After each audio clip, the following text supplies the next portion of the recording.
Masayang araw po mga ka-PL. O eto, bagong update po mga kababayan, tungkol pa rin po ito sa kalusugan ni Bongbong Bangag. Kung kanina, ginamit lang po natin yaong post ni Tito Jason sa mga kababayan na ayon sa kanya, hindi na di umano makadumi. Nitong si Bongbong Marcos, maaaring galing ho yun sa mga insider ho niya na maaaring nasa loob po ng Palasyo Malacanang na nagbibigay po sa kanya ng mga impormasyon tungkol po sa kalusugan ni Bongbong Bangag. Pwedeng totoo, pwedeng hindi. Ano ho? Yung kay Tito Jason sa kanina. Pero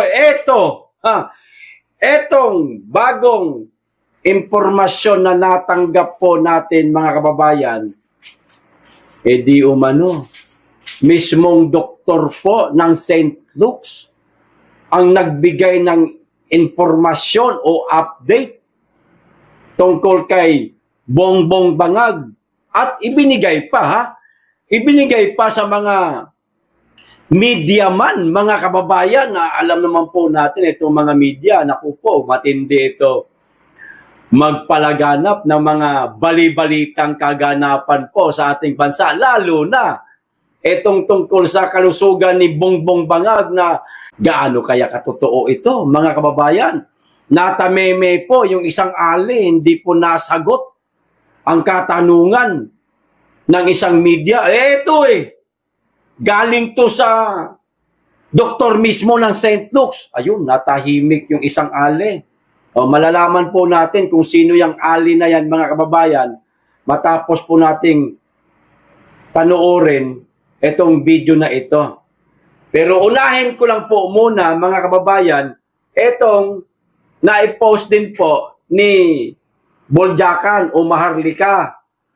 Mas mainam po kung dito tayo magsisimula kasi mas mauunawaan po natin at masasabi natin, naku, baka totoo nga na malala na ang wet packs ni Bangag. Sabi ni Maharlika, kapapasok lang na text message from Manila.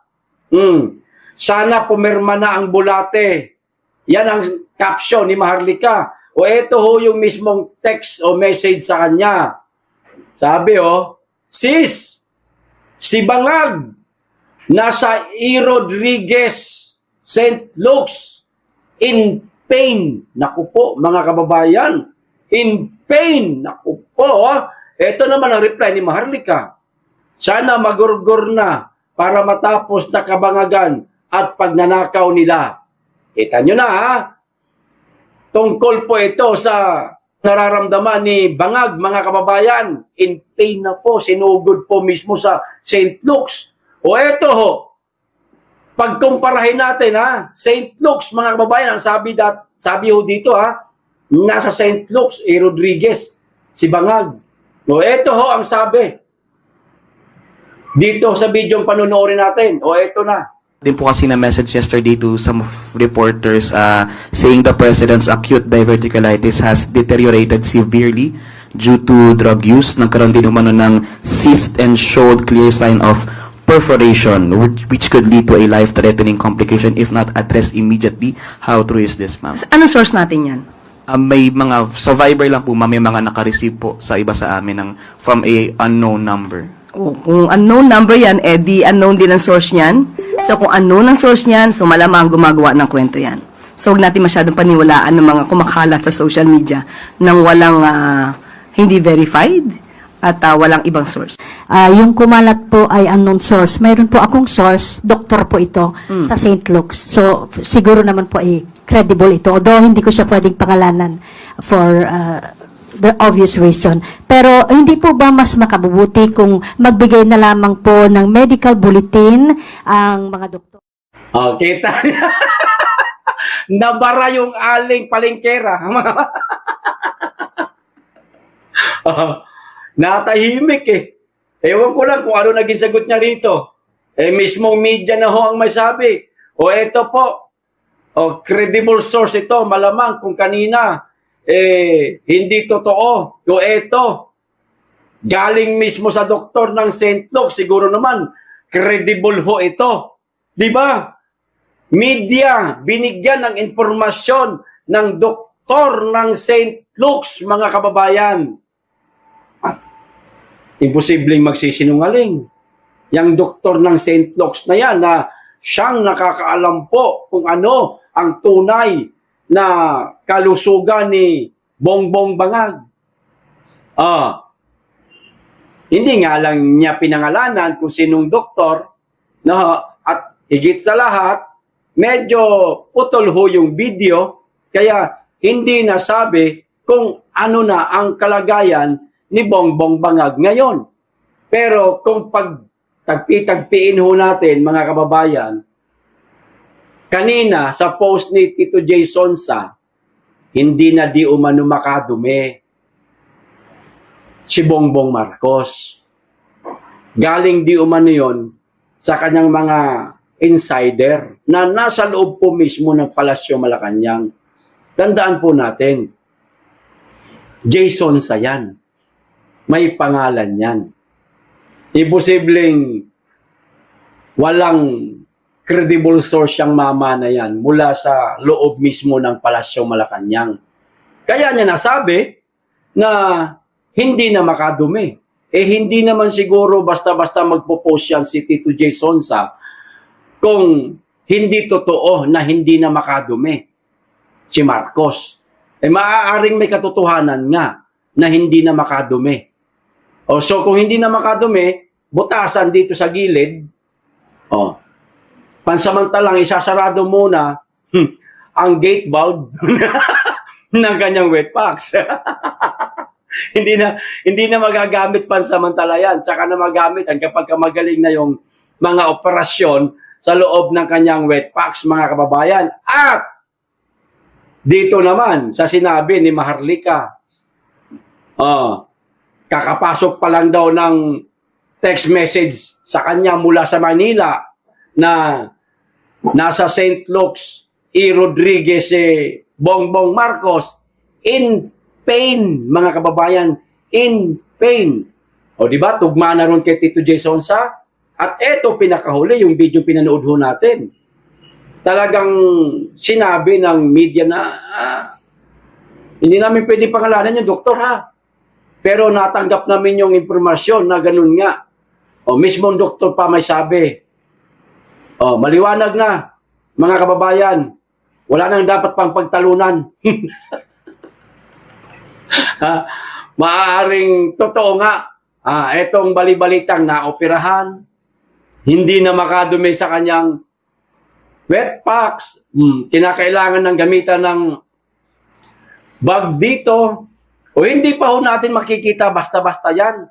Matatagalan pa po, mga kababayan, kung ganoon po ang operasyong ginawa sa kanya. Dito lalabas ang dumi. Nakakahiya naman na nakikita siya ng ating mga kababayan sa isang interview, no, na may bukol sa ganire dahil doon sa colostomy bag at puno na ng kanyang dumi. Di po ba? Hindi ho basta-basta lalabas yan nang hindi magaling. So hindi lang po isang linggo yan. Hindi lang 2 linggo, 3 linggong mawawala sa atin yan. Maaaring abutin po ng 1 buwan, 2 buwan. Kaya ang ganda ho nung hamon nitong reporter kay palengkerang babae.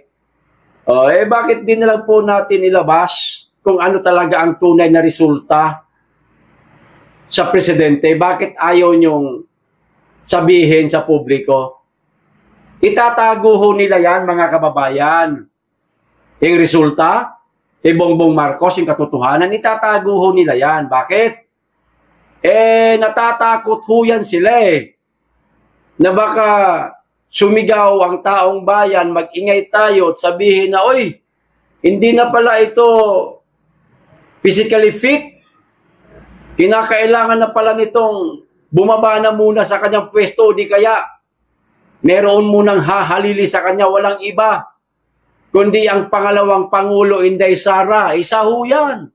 maaari sa mga kinatatakutan nila, mga kababayan. Kaya ayan, hindi ho nila sinasabi ang tunay na kalagayan ni Bongbong Marcos kung meron pa bang kakayahan na pamunuan tayo, kung totoo bang hindi malala ang kanyang sakit. Ayon po sa Palasyo Malacanang, kasi lagi sinasabi nila anong number pala yun, di anong source din yun, di walang katotohanan yun. Palusot lang po nila yan, mga kababayan. Kailangan lang po nilang sabihin na hindi naman totoo yan. Mayayari sila. Pag sinabi nila katotohanan na wala na, maga na yung tiyan. Makintab na nga yung tiyan Dahil sa sobrang maga. Tapos ang nana lumalabas na sa Diyos ko po. May kasama pang dugo. Pinutol na yung bahagi ng bituka na kung saan mayroong infeksyon. Dinugtong na lang. Kaya yung kanyang dumi, dito muna sa gilid, lalabas, papasok sa colostomy bag. Di ba? Hindi nila pwedeng sabihin yan. Nasa batas ho yan, mga kababayan. Nasa saligang batas na kapag merong masamang karamdaman, ang isang pangulo ng bansa, pansamantala, ang pangalawang pangulo muna, ang hahawak ng kanyang responsibilidad. Ngayon, halimbawa kung mangyayari ho yan, mga kababayan, na si Inday Sara talaga, ang pansamantalang hahalili habang nagpapagamot ng presidente, maraming malalaman si Inday. Malamang. Sigurado yan. Maraming malalaman ng mga baho yan. Mas lalo po silang matatakot, kaya yan ang isa sa dahilan. Kaya sila tahimik sa tunay na kalusugan ni Bangag. Kaya tayo po ang mag-ingay, mga kababayan. Ingayin po natin sa social media. Mag-ingay ho tayo sa social media. Hilingin natin sa palasyo na ipaalam sa taong bayan kung ano ang tunay na karamdaman ng presidente nating Bangag. Yan lang. Kung kinakailangan, may mga doktor na magbibigay ng testimonya para mas kapanipaniwala. Kasi kapag sila-sila lang dyan sa Palasyo Malacanang, ang hirap na po paniwalaan ng mga tao na yan. Wala na po silang kredibilidad. Dapat doktor, tapos mayroon talagang mga ipapakita ba ng mga resulta, mga laboratory test, ipapakita, eto ngayon si Mr. President, eto yung dinaramdam niya ngayon, eto yung ginawa namin sa kanya, eto yung pinutol namin sa kanya, at hanggang dito na lang siya. Yung ganon, di ba? Sana pagbigyan nila tayo, kaya mag-ingay, para malaman natin ang tunay na karamdaman ni Bangag, mga kababayan. Isa pa, itong sa mga post din ni Ramon Tulfo, alam ko po na kayo hindi ho naniniwala dito sa mga sinasabi ni Ramon Tulfo. No? Pero itong bandang huli ho na sinabi niya, nasa dulo, konektado pa rin po, mga kababayan, sa kalusugan pa rin ni Bongbong Bangag. Basahin ko. Dahil siguro sa sobrang stress. Kita nyo na? Sa sobrang stress. The first couple are looking forward to leaving Malacanang ayon sa aking Tweety Bird, mga kababayan. Naku! Dahil sa stress o dahil sa sakit? Nagpaplano di umano itong mag-asawa na lisanin ang Palasyo Malacanang. Ayon daw sa Tweety Bird ni Ramon Tulfo, lisanin nyo na. Ngayon na. Huwag nyo nang tagalan. Ipagamot nyo yung presidente nating Bangag. At si Inday Sara ang karapat-dapat na hahalili habang wala pa siya. Habang nagpapagaling pa siya. At higit sa lahat habang hindi pa siya natetegi. Eto ba? Sabi ng 2020, mismong si First Lady Lisa ang nagbibilang na ng mga araw na matapos na ang termino ni BBM sa 2028. Nagbibilang na, akala mo talaga matatapos nila. Dalawa lang yan eh. Posibleng mapaaga ang tapos ng kanyang panunungkulan o di kaya mag-extend sa pamamagitan ng pinaplano nilang hindi na bumaba sa pwesto. Apektado na rin daw si First Lady ng mga sunod-sunod na isyo ng kanyang mister. Kita nyo na, sa simula pa lang mga kababayan. Eto una, aalis sila ng Malacanang. Dahil sa mga stress na nararanasan nila. At maaaring dahilan na rin yan, kanyang karamdaman. O karamdaman ng presidente. Dito sa isa pang binasa natin, sabi niya, dahil sa sunod-sunod na issue ng kanyang mister, walang iba, kundi itong kanyang malubha na talaga yata ito, mga kababayan. Palagay ko, malubha na kalagayan ni Mr. President, ni Bangag, siya nawa. Napansin daw ng isang Malacanang insider yung wallpaper sa mamahaling laptop ni FL Lisa, ang countdown kung ilang buwan na lang sila sa pwesto. Ayan, nagbibilang. Halimbawa, ito yung laptop. Ayan, ganyan. Ito, may laptop ako ipapakita sa inyo. Ayan. Wallpaper daw O baka dito, meron pong countdown kung ilang buwan na lang sila. Pababa ng pababa yung bilang. Ganon. Napansin daw ng isang insider sa Palasyo Malacanang. May insider din, si Ramon Tulfo. Mga batikang ito Mga batikang mamahayag ito Tulad ni Tito J. Sonsa. Hindi malayong mangyari na walang insider to mga ito. Mismong si First Lady na raw ang gustong bumalik na sila sa pribadong buhay ayon kay Twitty. O di gawin nyo na. FL Lisa, gawin nyo na. Total, gusto nyo na rin palang bumalik na kayo sa pribadong buhay, surrender nyo na. Sabihin mo kay Bonget na Bonget, tama na. Nagkakasakit ka na. Puro ka na stress. Bumaba ka na lang. Pakinggan mo yung sinabi ng ate mo. Sabihin mo, Elisa, udyukan mo yung mister mong Bangag. Sabihin mo na bumaba na siya. Para manumbalik na kayo sa pribadong buhay. Hindi na kayo ma-stress, di tuloy-tuloy lang kayo sa inyong pagiging Bangag. Ayon daw yan sa tweet niya. Eto na, malala. Ang stress kaya ng Pangulong BBM ang naging sanhi ng kanyang diverticulitis. Maaari, malamang. Maaari yan, mga kababayan. Maaring ang stress po ang nakapagpatrigger sa sagit nitong mamang ito na diverticulitis.